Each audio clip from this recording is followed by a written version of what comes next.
ये तो एकदम सच है कि भारत और अफगानिस्तान के बीच जो पीपल टू पीपल कनेक्शन है वो काफी ज्यादा स्ट्रॉन्ग है। आपने देखा होगा जब भारत पाकिस्तान से क्रिकेट मैच जीत जाता है तो भारत से ज्यादा खुशी अफगानिस्तान में मनाई जाती है, और जब अफगानिस्तान का पाकिस्तान के साथ क्रिकेट मैच होता है उसमें भारत के लोग अफगानिस्तान को सपोर्ट करते हैं। अफगानिस्तान के कई सारे यूट्यूब चैनल्स हैं जो भारत को सपोर्ट करते हैं। पीपल टू पीपल कनेक्शन तो ठीक है, लेकिन जब पिछले साल तालिबान अफगानिस्तान को टेक ओवर कर रहा था उस समय किसी ने भी नहीं सोचा होगा कि एक ही साल के अंदर ही भारत सरकार और तालिबान रजीम के बीच की कोऑपरेशन इतनी ज्यादा बढ़ जाएगी। अफगानिस्तान की पिछली डेमोक्रेटिक गवर्नमेंट के समय भारत ने अफगानिस्तान में कई सारे डेवलपमेंट प्रोजेक्ट्स के लिए $3 बिलियन की असिस्टेंस दी थी। $3 बिलियन वाकई में एक बहुत ही ह्यूज अमाउंट है, जिसको इंडियन रुपीस में अगर कन्वर्ट करें तो ये 24,000 करोड़ रुपए बनते हैं। तालिबान के टेक ओवर से पहले भारत सरकार की फंडिंग से अफगानिस्तान में power, water supply, road connectivity, health care, education, agriculture और कैपेसिटी बिल्डिंग से संबंधित 500 प्रोजेक्ट्स कंप्लीट कर दिए गए थे, और ये प्रोजेक्ट्स सिर्फ राजधानी काबुल में न होकर अफगानिस्तान की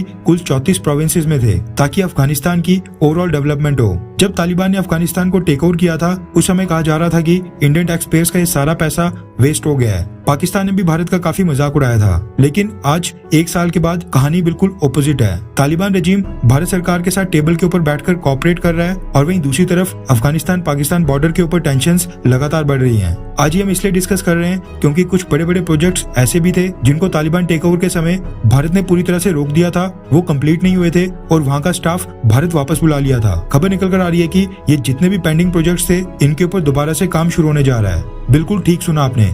हमारे national security advisor Ajit Doval साहब के दिमाग में क्या चल रहा है वो तो खैर उनको ही पता है, लेकिन अब खबर निकल कर आ रही है कि ट्रक्स में हजारों टन वीट और मेडिसिन भेजने के बाद अब भारत अपने पेंडिंग प्रोजेक्ट्स को कंप्लीट करने के ऊपर विचार कर रहा है। रेफरेंस के लिए आपकी स्क्रीन के ऊपर अफगानिस्तान के टोलो न्यूज के आर्टिकल का स्क्रीनशॉट है, जिसके मुताबिक भारत अब अफगानिस्तान में अपने पेंडिंग पड़े सारे प्रोजेक्ट्स को दोबारा से शुरू करने जा रहा है। रिपोर्ट के मुताबिक फिलहाल अफगानिस्तान में पेंडिंग पड़े 20 मुख्य प्रोजेक्ट्स में भारत दोबारा से इन्वेस्टमेंट करना शुरू करेगा। अफगानिस्तान के minister of urban development and housing Hamdullah Nomani ने काबुल में इंडियन एम्बेसी का चार्ज संभाल रहे भरत कुमार के साथ मीटिंग के बाद इस चीज की जानकारी दी है।